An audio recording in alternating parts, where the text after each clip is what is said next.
What's happening, everybody? TK here, TK and Drinks. It's a late Tuesday, but we are going to be kicking off, hopefully, with an interview with Mr. Billy Beltz today from Lost Cause Meadery. They're out of San Diego, California. This cat's been in the game for a hot minute, has a very, very robust mead catalog. They've got this awesome Coveters Club, which is their bottle membership, and they even opened up a new winery. They've got their own beer garden, mead garden, food garden type thing going on there in San Diego. So I'm here to pick Billy Brain. Billy,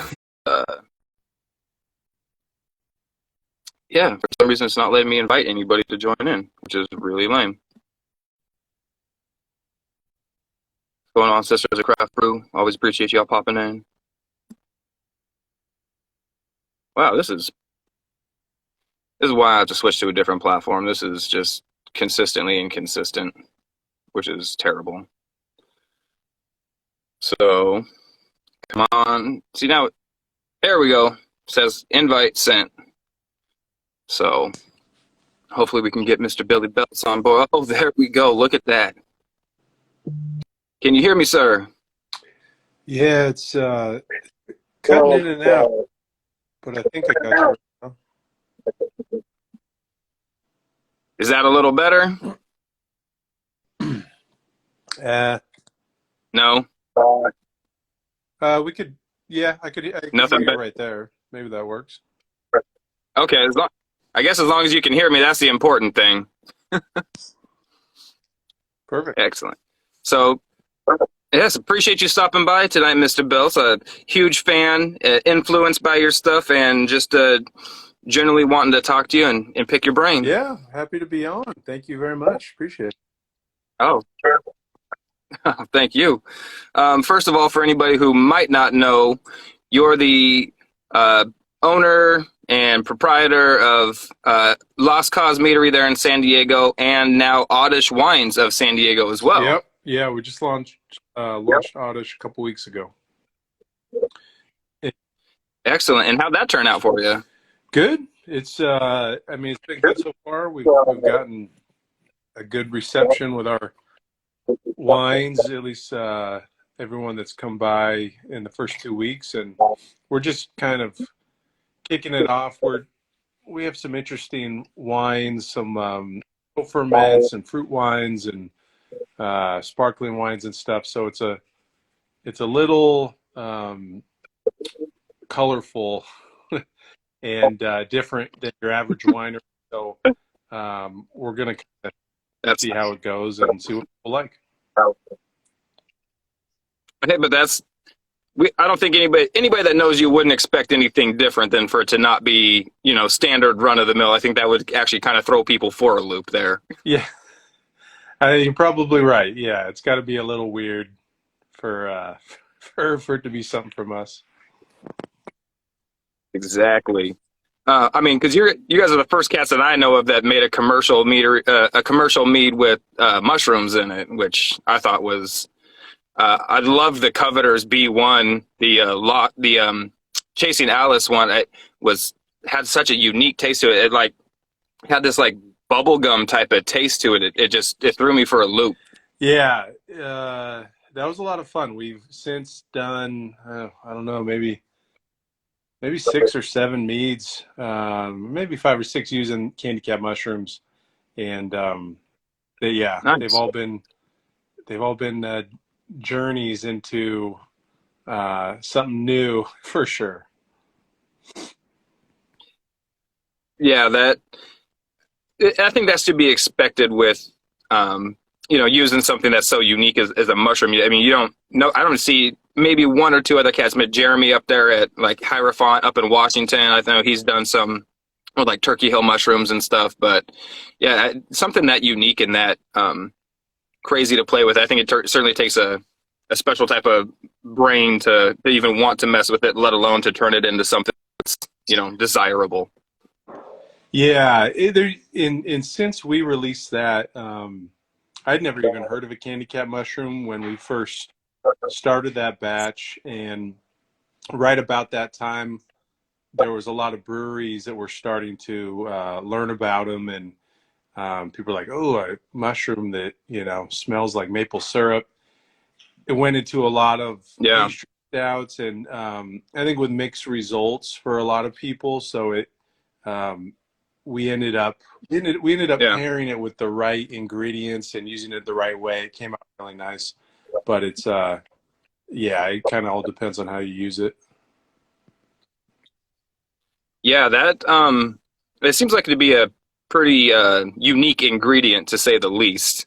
Uh, but I mean, like I said, I like I like the Coveter's B1. I think it added a really nice maple, like that true like maple syrup type of characteristic to it. There's the you have the other one, the Chasing Alice, the date shake. That one also has the candy cat mushrooms in it, correct? Yeah. Yep. And we did let's see, Strange Blue, which was a blueberry and uh, pecan mead with caramelized honey, Ooh. candy caps, and then we actually split part of that off and aged it in a wine barrel too, which came out really nice. So we've done a few Yeah, things with them. you guys do a lot. You guys do a lot of those unique barrel aged stuff, wine barrel aged, uh, stout barrel aged stuff. I how how big is your barrel age program? Let's see. I don't know how many. I haven't taken count in a little bit, but I think it's probably 35 to 40 barrels. We we've been emptying a lot of barrels this last year because in 2020, when the pandemic hit, it was actually really really nice to have a barrel program because we were still making all this mead, but for a while, um, the tasting room was shut down. We couldn't sell anything, so we're just like, let's just throw it all in barrels. Right. So during 2020, our barrel program really grew, and so this Exploded. next year we're like, let's start taking some of this stuff out and get back to a manageable amount. Gotcha. That that seems like a reasonable thing to do. Um, so let's go back to history of Lost Cause. You guys have been on for 5 years now, just coming up here on the 3rd of December. Yep, yep. Fifth anniversary this weekend. And how long were you homebrewing before you guys went commercial? A few years. I mean, I was brewing beer for like a decade on Oh, and off before I got into mead, and then so when I got into mead, I was pretty comfortable with fermentation, and then just like became obsessed with mead. So those 2 or 3 years before we, probably 3 years before we actually opened the meadery, it was pretty focused and intense home mead making, which was a lot of fun. yeah. I learned a lot during those years, and it was just small batch experiment after experiment to kind of own our process and our approach to it.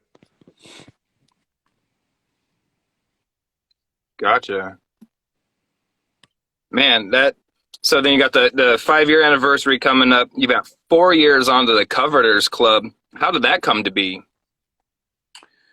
We wanted to do a bottle club that, I mean, just like like a lot of the meaderies that have been doing bottle clubs, just like a lot of the craft breweries, right? It's rather than a winery bottle club, your standard winery bottle club, which is, you it's kind of unlimited. You get quarterly shipments of whatever is ready. Yeah, For us, we wanted to do something a um, little more tight knit, small batch, and basically take the gotcha. best barrels that we have each year, and pull it out and just make them available to the club. So it could be kind of like a fun community that really appreciates some of some of the bigger barrel aged stuff we do, some of the weirder stuff we do, and yeah, it's been great. We still have, you know, most of the members from that first year are still club members, so it's been a lot of fun.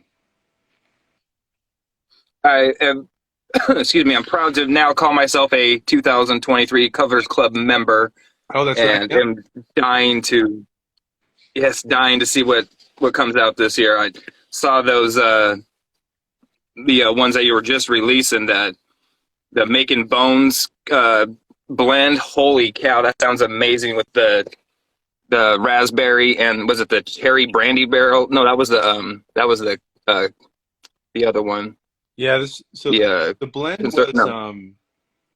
so we're releasing 5 different Making Bones this Saturday. And Making Bones are Yeah. our a series of fortified meads, so all 20%. Yes. And Yes. so what we did is we took 2 of them, one that was made with just raspberries and honey, you know, like a big waterless mead that we then fortified with grape brandy, and Ooh. aged in a French oak barrel for over a year, and then Yes. another barrel that was same kind of approach, but it was made with local Syrah grapes and Metaphone blossom honey, and Oh. that one's awesome. And, they're both awesome, and we took our 2 favorite barrels and then blended them together for the Coveters blend, and yeah, Yeah. it's fun because the club members get 2 of each, and this is a mead you can age for. I mean, just, you know, like port, you age for as long as you want to age Yeah. it for. It can handle it, so it's nice because people can enjoy it now and then age it for, you know, a decade or something and pull it out later. That's my plan. I'm gonna drink one and stash one away for a rainy day in the future. Yeah. So let's go back to the Oddish wines thing, because I'm really interested in that. You've got a incredibly successful, I mean, from the outside anyway, incredibly successful meadery. What makes you want to go, ride the lightning, so to speak, and open up a winery? Well, I um, A glutton for punishment? yeah, a little bit, as my wife would say. But I think, you know, a lot of it is, so the meads we make, and we pride ourselves on making a pretty wide range of styles. I mean, you come in and you can get Oh yeah. something, you know, bone dry and light and carbonated, all the way to the Making Bones, like 20% fortified meads. But um, the Yes. meads that we make a lot of, and that I really have fun making and drinking and celebrating with, are the bigger, bolder barrel aged meads. Like our connoisseur series of barrel aged traditionals, or just like, you know, big melomels, or Yes. stuff that is really showcases how amazing mead can be. On the flip side, it's also, um, you know, it's not something you drink every day. It's these big, expensive, Yeah. celebratory um, beverages, like someone that, you know, just makes like port wine and dessert wine and these things. They're It's not something that you put back, you know, a few days a week. So we had been gravitating Yeah. towards wine, and really like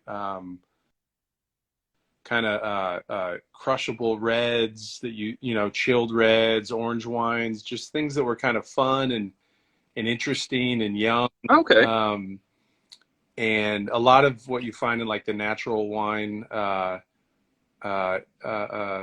environment. And so we we were drinking enough of it. We're like, well, we should really dive into this and make it. And it was different enough from the stuff we're making at Lost Cause. It needed to be its own brand. So that's kind Yeah. of what we're doing.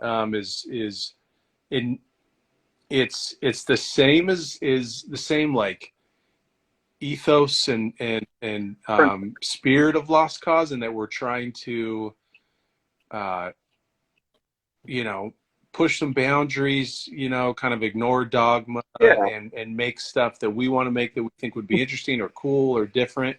But the end product is something intended to be not just like the wines we're making with different fruit are great because they're way lower ABV than like a regular wine. So you make like a blueberry wine and it's 5.5%, but Yeah. tons of flavor, big tannins, acid. So it's something to drink, and down here in San Diego, summer days, and that's kind of why we did it. Hey man, I can be on board with that. It just seems like a lot of the meaderies the meaderies that I've seen that choose to also offer a wine selection just run it under their same brand. So it was, but that makes sense when you say it that way. You want it to be, like you said, have that same ethos, that same type of drive and passion that you have there at Lost Cause. You're just looking for more of a, you know, kind of two separate entities of under the same umbrella. Yeah, and in San Diego, I think it'll attract a different customer base too, which is part of the point. Sure. Get more people into our space, our big shared space. But I also, we learned a little bit watching Jeff at Superstition do it, and Mm-hmm. Jeff's one of my favorite mead makers in the world, and we've learned a lot from him and Jen over the years. And they'd released some wines and some piquettes under the Superstition name, and Yeah. after seeing them do it, I just thought, I don't know that it would work under the Lost Cause. I think it'll work better if it's a different brand. So it kind of helps seeing Gotcha. people do it first. Yeah, definitely nice to not be the first guy to have to do the assignment or to give the report or whatever it is. Watch somebody else and how they do it and modify your thing from there, which is, that's a benefit to have somebody like that, especially somebody who's so close. I mean, Phoenix is 6 hours away from, or I mean, I guess they're technically up in Prescott, so 7 hours away from San Diego. And he comes out to San Diego all the time. So yeah. Oh, yeah, San Diego's a lot cooler to visit than Prescott, Arizona. Prescott's pretty rad, actually. In my opinion. I mean, oh, very true. I got married in Prescott, so I mean, Prescott was not. It's a cool town. I like it. I'm just saying, I would much rather go spend some time at the beaches in San Diego than go up in the Prescott at this time of the year, at least. Man, they're going to be under 10 feet of frickin' snow. But that's cool. Yeah, I haven't got to talk to yeah, I haven't got a chance to speak with Jeff personally, but I hear the dude has an absolute wealth of knowledge, and I don't think Superstition could have gotten to the size, basically a worldwide monster at this point without at least some sort of them doing something right. Oh yeah, and they I think the thing about Superstition is their barrel program is easily the biggest in the country, and they have so many cool meads that are then have like this crazy barrel variant, like, oh, this mead that's already really good, and now we're gonna release a gin barrel aged version, or it was a berry white barrel that went to a brewery, then came back, and now we aged it in that. It's almost and I think people that don't really follow Superstition don't realize, they're, because they have a lot of stuff, but if you are in their club or you're just following them, their small batch barrel series stuff is just awesome. I mean, no one can match it. Their barrel program is too large and robust. Yeah, I haven't had a chance to go view all their barrel aged stuff program up there in Prescott, but I would love to get my eyeballs inside there and see exactly what they're doing. Well, let me get your thoughts on this then. So those cats like Superstition and Moonlight and a couple of the other bigger cats that are trying to do like, multi-continent distribution. Do you think that they're sacrificing quality to make those products on that big of a scale to be able to distribute, you know, 10,000 bottles across the world, so to speak? You don't have to. Uh, you really don't have to. In mead, the one thing that is tough to do when you get that big with distribution is to use really cool, unique honey varietals. There's just like, Correct. and that's one of the things that drives me as a mead maker. You'll notice even more, like, we're not anywhere near superstition, but we're big enough. But even compared to some of the Yeah. any other meaderies, smaller than us, we really try to get as much different honey as we can in, and if it's a great honey, find a way to use it. And so Yeah. we'll be releasing something, with carrot blossom or coriander blossom, or, Yeah.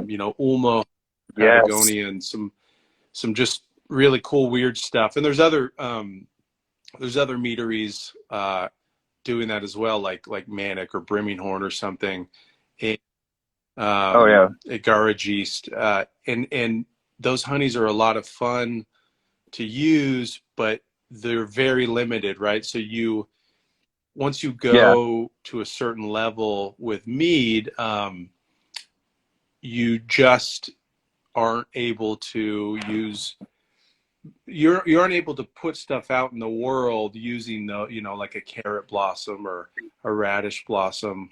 Right. At least right now. I hopefully Yeah. that There's no. changes, but that's where it is right now. I would say yeah, because there's no way you'd be able to get enough radish blossom honey. You wouldn't think to be able to produce 600 barrels. Yeah, I mean, it's out there, but there's still so much of the honey is going to the bigger guys that are blending it, for color. And Oh yeah, wow. so Okay. there's still we have a long way to go as an industry to be able to just have the reach and support independent apiaries and honey producers that would sell to us, but they, you know, there's there's so much honey and so few meaderies, and most meaderies Right. are pretty tiny relative Yeah. to everything else, that the marketplace just isn't there. But that could change as meat grows. So okay. So now, as somebody who's not buying on that volume, I'm still in the pale sizes and whatnot.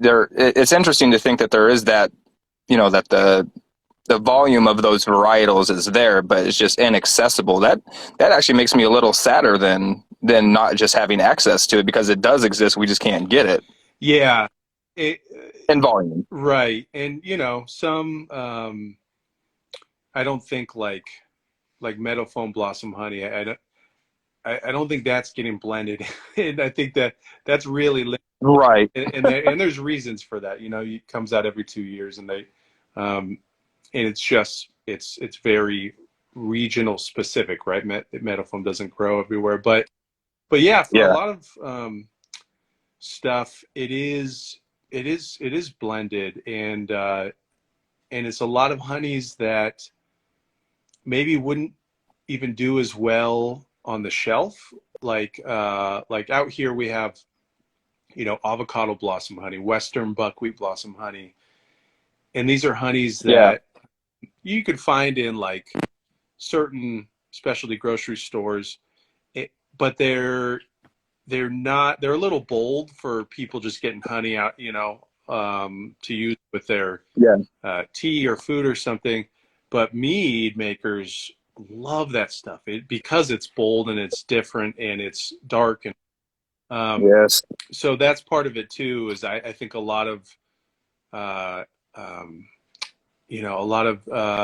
honey producers don't these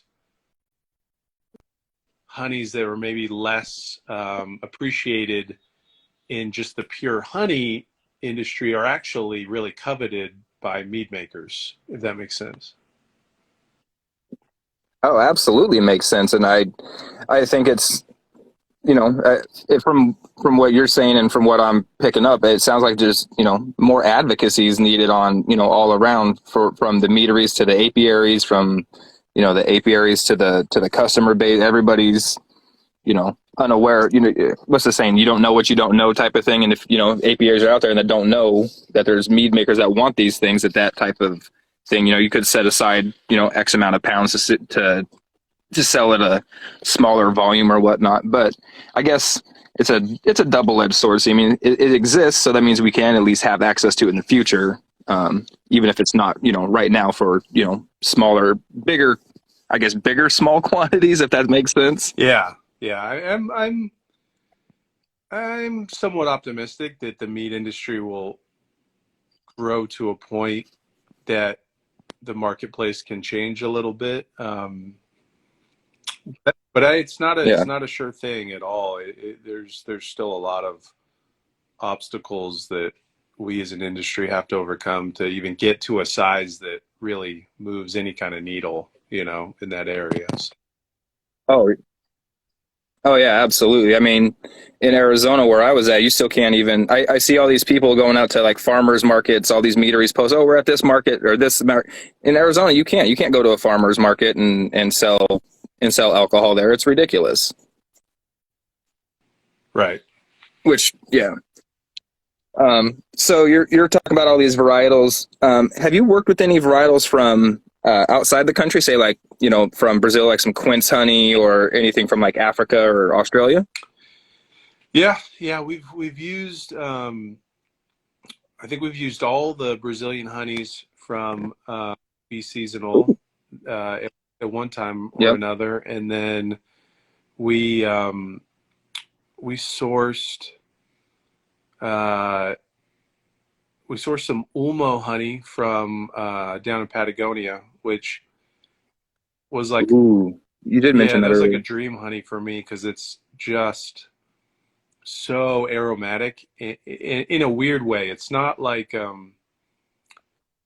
yeah, we Ooh, made a traditional with it and it came out great, but like, it's a mead maker's mead. mead. It's got to be it reminded me a little bit of if you've ever had or had a mead made out of Tasmanian leatherwood. Um, I have not. I No, go it's ahead. just it's kind of Very yeah, similar. it's weird. It's a little leathery. There's like some herbs and cedar and different things going Yeah, on that are a lot of fun. that's awesome. Yeah. So we made a mead with that honey. My brother-in-law's from Chile, and he's from like the southern Oh, part nice. where this honey is very common. So we finally sourced some thanks to Carvin, and now we have a mead with it. Hey, there you go. Yeah, no, I'm a person personally. I'm a huge fan of the big, dark, bold honeys. I did a Manuka traditional that I thought was at best, but it ended up taking a first place at competition. So for sweet mead, so I guess it has to been okay. And I'm sitting on. I just finished. Well, earlier this year, I finished a dark Tanzanian Mayambo traditional that I picked up from Alan Martin. Hooked me up with some honey that he'd picked up, Oh, cool. and holy cow! Yeah, I was a huge fan of that one. It came out so good. I haven't tried it in about 3 months now, but I'm dying to crack another Nice. one That's open. awesome. Yeah, I wanted to start with just traditionals. I've only made like 3 or 4 batches right now, and one of them went completely sideways on me because I left way too much headspace when it was in secondary and grew a fat layer of mold across the top Oh, of it. I felt really bad for disrespecting the honey. It was some uli blossom honey I got from Hawaii, and yeah, I was an unhappy camper with that one. But I want to stick with traditionals just because I feel like adding all these other adjuncts and everything in there is just too many variables to change at one time. For me, anyway. yeah. I mean it is the. Sorry, I'm looking for a charger so I can not lose you here. Oh, no worries. Yeah, that is the right approach. I think everyone knows that, and only only a percentage of people actually follow it. But you gotta master the traditional first. Yeah, my first one was a mesquite blossom traditional. That it was okay when it very first finished fermenting, but for some reason when it aged into like rocket fuel. I did not like it. And then I lost that Uli one. Then my Manuka one was pretty decent. I wish I had some bottles of that left. That uh, that would have been one to keep around to age. And then this Mayambo honey one, I'm actually really impressed with that one. And a lot of people are like, oh, you can't make a traditional out of those dark, bold honeys. And I just sit there and think to myself, well, why not? Like, there's so many people out there talk about pairing this yeast with this fruit combination to get these flavor profiles. So why can't you pair a yeast with a honey varietal to try to get a specific, outcome? Yeah, I mean, really with honey, there is no honey that won't make an amazing mead. And I don't know why people, it's just funny to see people say that, like, oh yeah, don't want to, can't use that honey. Like, it's never, and there's a few, Yeah. like, I think I used to do it, and Carvin and Tony used to try and correct people on modern mead makers. Like, I made some fantastic mead from that honey, and then after a while, you just kind of get tired trying to correct. Yeah, there's always going to be people that made one mead with it, didn't come out good, and think it's the honey. But no, there's, I mean, some of the best traditionals I've ever had have been from the darkest, most kind of complex and interesting honeys, and that's, you just gotta, you have to, it takes a little bit more skill to get those right, to make a good traditional with buckwheat or Italian chestnut, or something like that. But in the right hands, it can do good things. Yeah, I was speaking with a gentleman down in Australia. He has a meadery out there in the Melbourne area, and he was telling me the guy he sources his honey from has bees all over the bush. He said he can get up to sometimes like 40 different varietals of different types of bush honey. And I was like, some of those have to be, have never been made into a mead, at least not one that, had any sort of, wide distribution or anything like that. And how much like unique flavor and stuff is out there that hasn't been, brought to the forefront, so to speak. Yeah.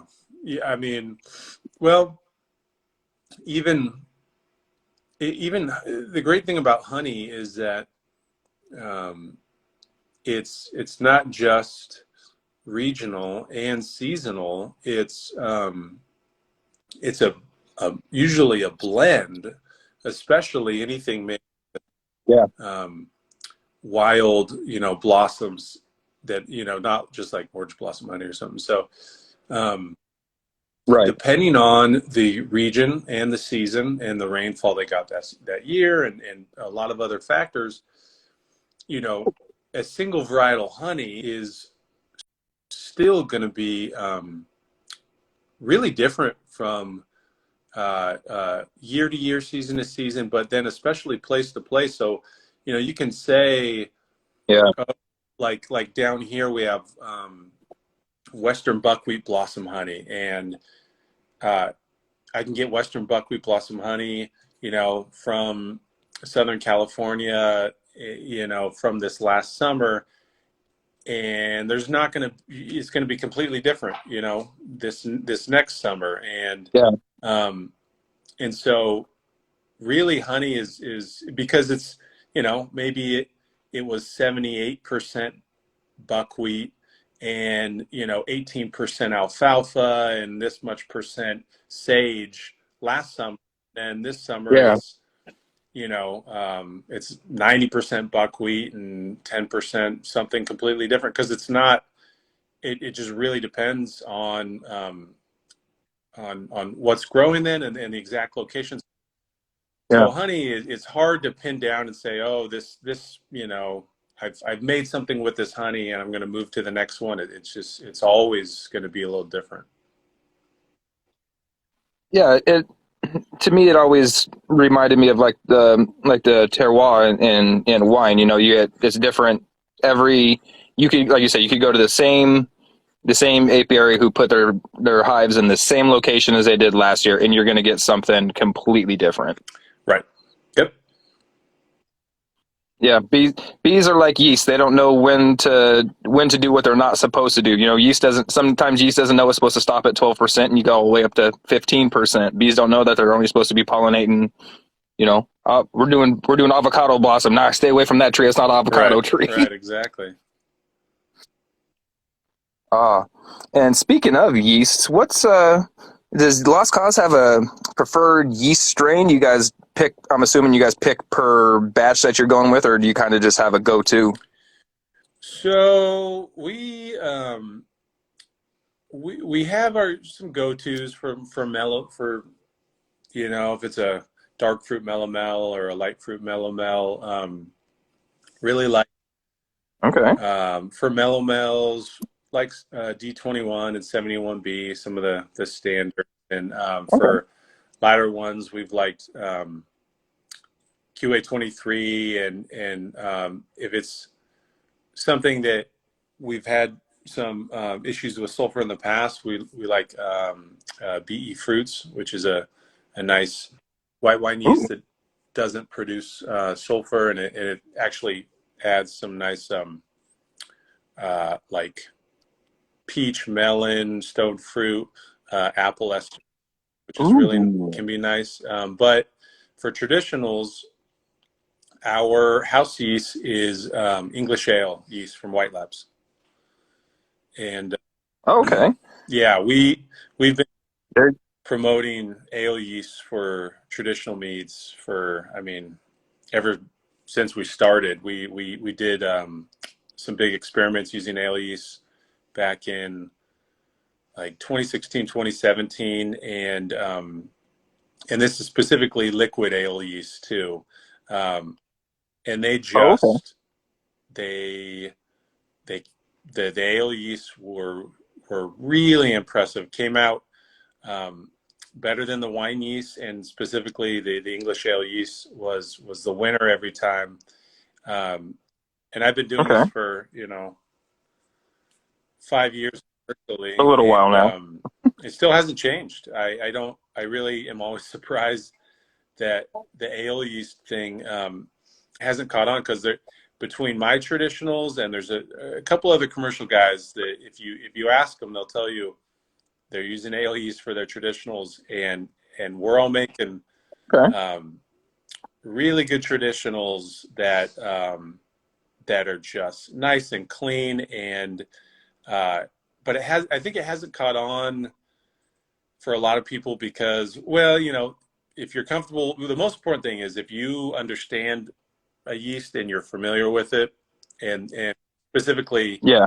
that yeast with whatever nutrient protocol you're using, if you're familiar with it, that's what you should go with. That's going to be the best. That's more important than anything else. But also, I think people get tripped up with Okay. ale yeast, thinking that they're going to stop at the specified ABV, or they're going to taste like beer. And I mean, our English ale yeast is supposed to stop at 8%. We get it to about 15, no problem, every time. And so, yeah, Yeah. there's a lot of good stuff out there that is not, in the wine yeast catalog, including some spear Okay. yeast too. One of the Oh, most surprising traditionals I've ever had was from John at Brimminghorn. He used a rum yeast on a traditional, and it was just awesome.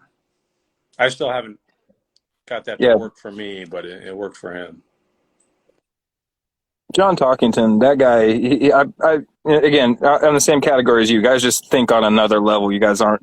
You guys have these mead brains that just operate on a different wavelength, which is amazing. And like I said, incredibly inspiring. Yeah, he's been making stuff a lot longer than me. I think he's one of those mead makers that's forgot more than I have ever learned. Most people know. Yeah, yeah, yeah, 100%. I was really thankful that I got to talk with those guys and work with them for a short period of time, distributing their stuff in Arizona. Every time did a tasting event, people were just blown away by their stuff, and it was cool to see their stuff sitting on the shelf next to Superstitions. Yeah, yeah, yeah. Yeah, I really like their. I like John's taste in meats and ingredients because he, I think, kind of like me, really likes oxidative flavors. You know, the traditional like fig, yes, date, um, molasses, yes, caramel flavors that they just make a lot of meads with those um, flavors as backdrops. You know, oxidized cherry, just yeah, things that you can really do well with mead. And if you look at some of the stuff we've done with our barrel program, it's very similar.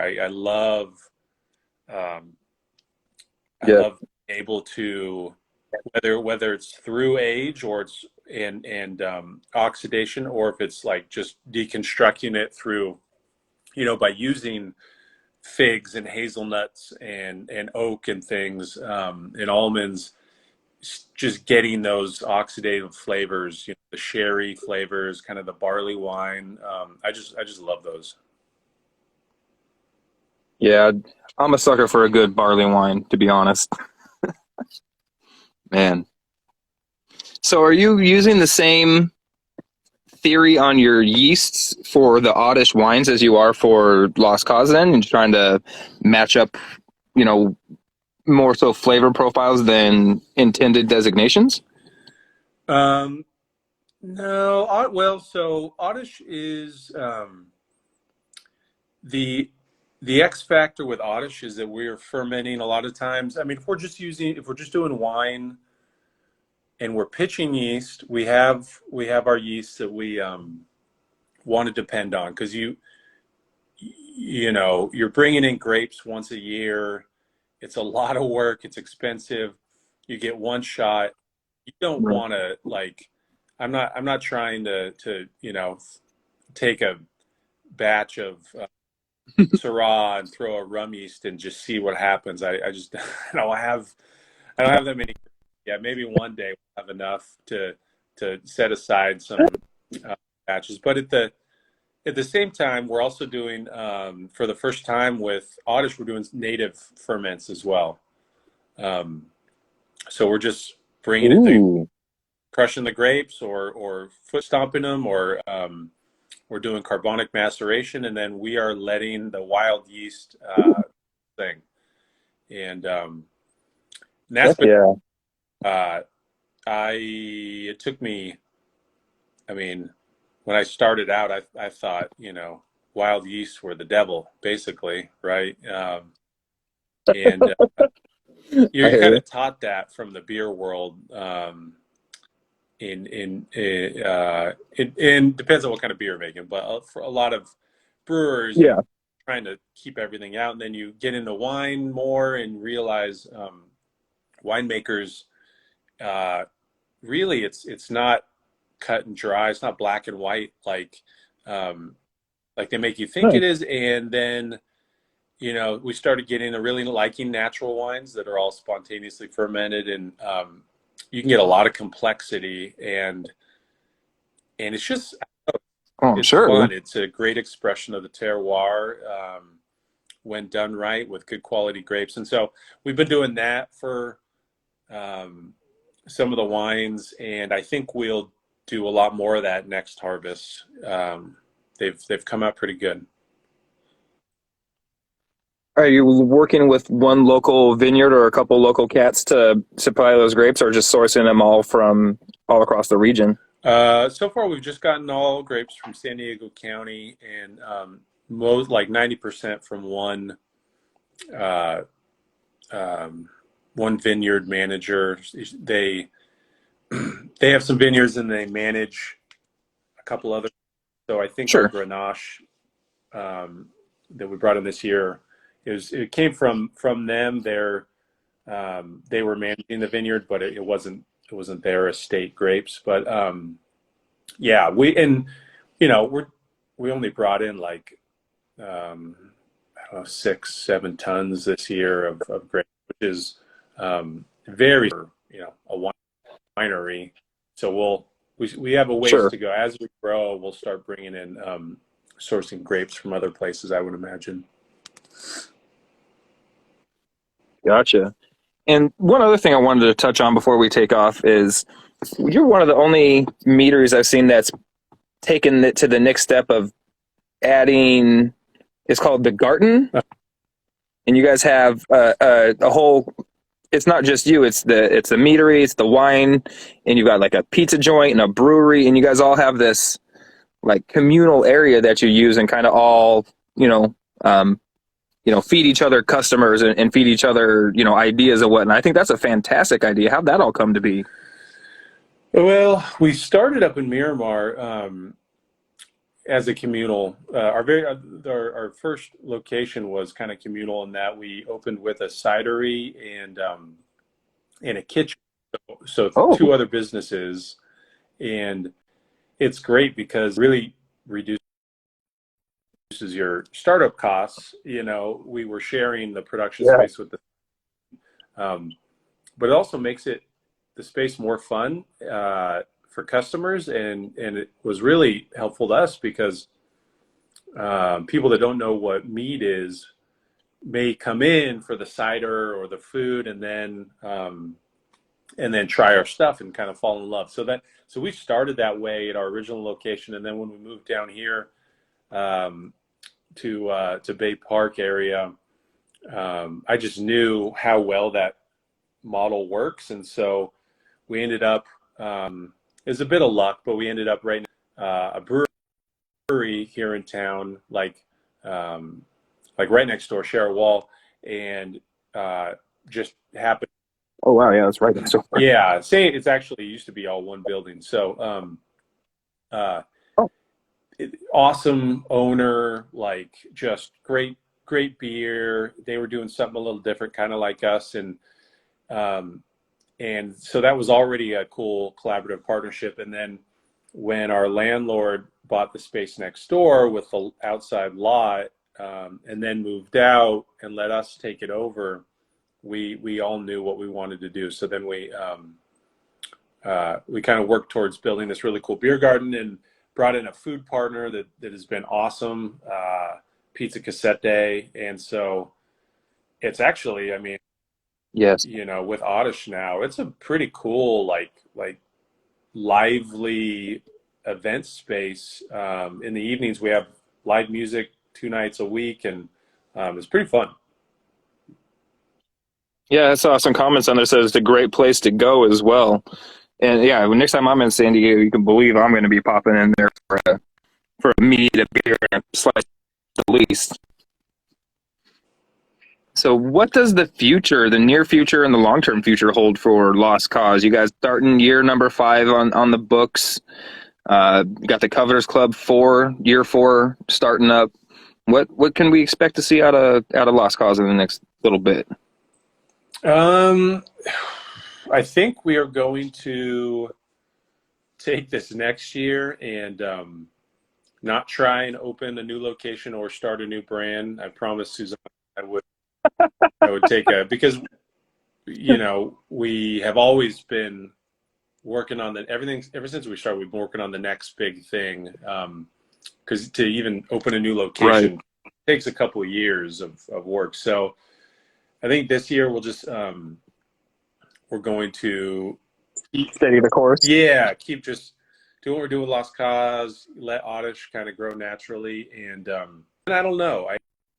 We still don't do any distribution really, and everything is it's all through the tasting room and online shipping. So eventually, we may want to do distribution and choose 1 or 2 meads that we want to get out there and go big.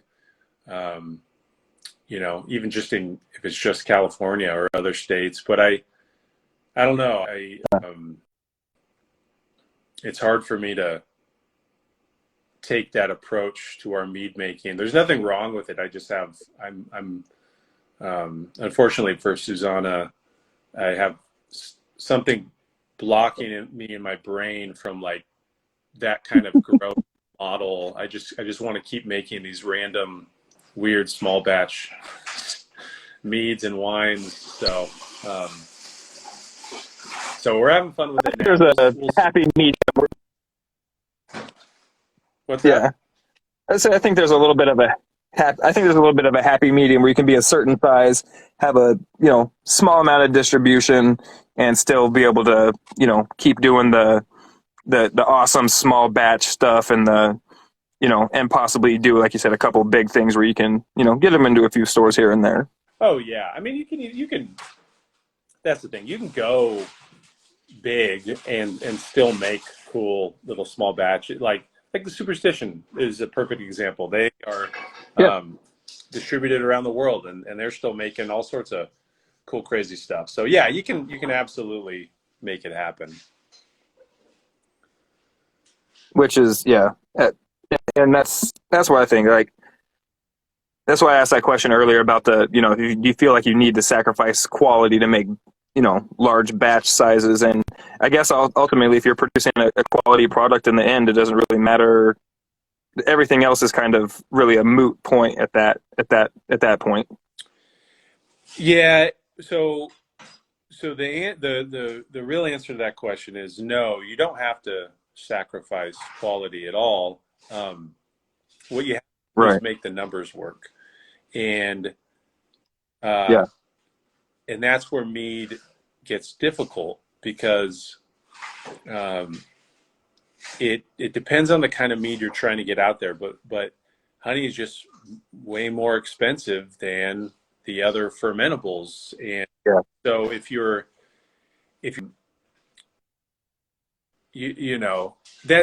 that's just where it's the balance of quality and cost. And if you're trying to especially if you're trying to get a lighter like carbonate session or draft mead out in distribution, that's where it just becomes it can be a real squeeze, because you're now competing with other light fruity carbonated stuff like seltzers. They're just made with table sugar. So to maintain. Hey, there's people doing it, but it's tough. Yeah. It definitely is tough. Yeah. So some of those canned meads are not my personal favorite, but I appreciate the effort and energy that everybody puts into it to try to get their product out there and spread the good word of mead. Yeah, like well, Mr. Billy Beltz. Oh, well, I don't ever have a problem saying names because I don't know. I feel a lot of people don't want to put other people's names in their mouth because they think it's some sort of negative connotation to it. I'm just putting it out there as I see it, and like Meridian Hive. I like a few of the ones that I had, but a couple of ones I mean, to me, left a lot to be desired. I say that again. It cut out about Meridian Hive. That's it. I like a lot of their session stuff, but I think some of them just leave a lot to be desired as far as like the flavor profile. Like the lemon one, to me personally, came across like somebody had fermented like you grab the lemon out of the fridge, it has like the lemon juice in it, and that's what it was. It was just like this like really raw, acidic kind of off flavor to me. But I know other people that is like their favorite go-to session is like, man, I crush those lemon Meridian Hives all day long. Yeah, I've only had really good stuff from them. I haven't had anything for a little bit. Casey, one of the owners, is actually in town this week. I'm going to see him in a couple of days. Nice. Hopefully try some of the latest and greatest. But yeah, they're a company that's they're going big, and like Casey's getting honey now by the the truckload, like a 18 full of totes of honey, which just, I mean, is on another level than Right. what I'm doing. So, yeah, that's Here's your 50,000 pounds of honey, yeah, sir. it's insane. And But like I said, people doing it on that scale, if they're selling those, they have to be doing something right. oh yeah, I mean um, their traditional session mead was one of my favorites of all time, in terms of like canned session meads. I haven't had it in a while, but yeah, they're Yeah. they know what they're doing. Yeah, and like I said, I'm traveling around the country right now in the RV, and I'm dying to stop at all these places and pick their brains. And Meridian High was definitely on my list. That since I'm here in Texas right now anyway, definitely going to try to swing by their spot and see what they got Yeah, going on. they're all good people too. You'll have fun. Yeah, that's the biggest thing. Is like I know everybody is really cool. It's just a matter of personal taste and everything like that. Nobody's been a jerk about it or anything like that. So I'm just super excited that everybody out there is producing what they want to produce and selling their mead the way they want to sell it. Because I would hate to see it be like Budweisers and Coors and Hensleys and stuff out there just mass producing just whatever they could whatever swill they could throw out. Yeah, I know. It's one thing about mead. The margins aren't there on that scale. No. So like you can't make shit mead and try and get away with it, and like sell it Yeah. to the entire country. It doesn't work. It's just not going to work. Yeah. Well, Mr. Billy Beltz, I am going to let you go. It is getting rather late, and I've taken up an hour or more of your time. So I appreciate you so much. Anybody out there who has not, for some reason, heard of Lost Cause Meadery, go scoop them up on all the social medias. And if you live in the San Diego, go over there, do yourself a favor, grab a couple bottles, grab a couple tastings, because you're going to really enjoy it. Sweet. Thanks for having me. No problem, brother. And I will be in touch in the future. Thanks for letting me in the club. Appreciate it. Good to have you. All right. Awesome. Take it easy, man. Have a good night.